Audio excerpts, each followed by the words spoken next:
विश्वस्त मंडळ आणि कार्यकारी मंडळ मी जेव्हापासून म्हणजे जसं लहान होतो तेव्हापासून पाहतोय हे प्रत्येक व्यक्ती काही ना काही कार्यक्रमात आपल्या धर्माच्या कार्यक्रमात त्यांनी मानवताच्या कामामध्ये त्यांनी सहभाग घेतलेला आहे। सगळ्यात पहिले कार्यकारी मंडळ आणि ट्रस्ट मंडळ यांचं खूप खूप आभार। मी आज मालेगावला असल्यामुळे आणि फोन केला आणि तुम्हाला सांगायला मी खरंच आनंद होतो। नाशिक जिल्ह्यातील 1000 मंदिर आपण एकत्र केले, 1000 हे मंदिर पण खास विशिष्ट आहे। सगळ्यांची आरती संध्याकाळी 7 वाजेला। आता तुम्ही अनेक गोष्टी बोलणार तुमच्या सगळ्यांच्या वेळेनुसार आपण 9ची वेळ केलेली काही हरकत नाही।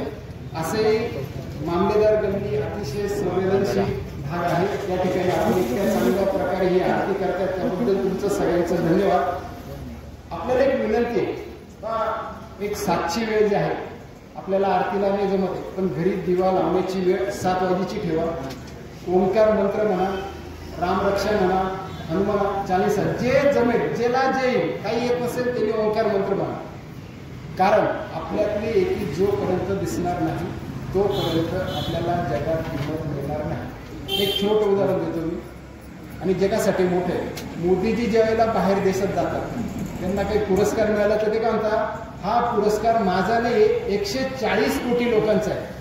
म्हणजे लक्षात घ्या, जर ही अशी एकी आपल्या धर्मात पण राहिले तर नक्कीच फार मोठे बदल होणार आहे। येणाऱ्या अडचणी तुम्हाला सगळ्यांना माहिती आणि ज्यांना माहिती आहे की खास करून रंगकर पंचमी आणि गणपतीच्या वेळेला या ठिकाणी येतच असतो कावडजीकडे।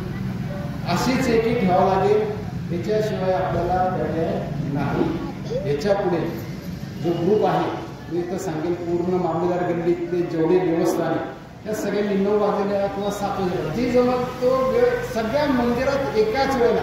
पण आपण मालेगावला राहतो, आपल्याला मी एक प्रश्न विचारतो, कोणा मी त्याला 1 लाख रुपये द्यायला तयार आहे। अजान किती वेळा होता?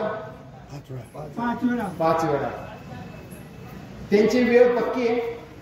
आपल्या मंदिरात हे मंदिर सोडून मी तुम्हाला विचाराल की जे संगमेश्वरात साईबाबा मंदिर आहे तिथल्या आरतीची वेळ सांगा, तुम्हाला सांगतील का कोणाला?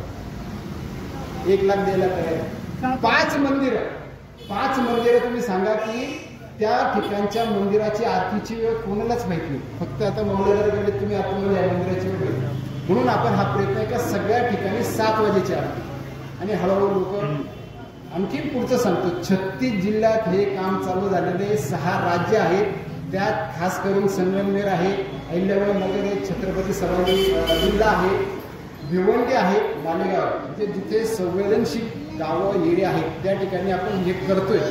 आणि लोकांना एक विनंती, तुम्ही जसं इथे सगळं ऐकलं तर तुम्हाला जसं जमेल ज्या ज्या मंदिरात जात त्यांना विनंती करून 7ची आरती करून घ्यावा, नाही जमलं तर 9ची, एवढं तर नक्की करायचं। पण आरती एकदा व्हायलाच पाहिजे, एवढा एक नियम पाळा।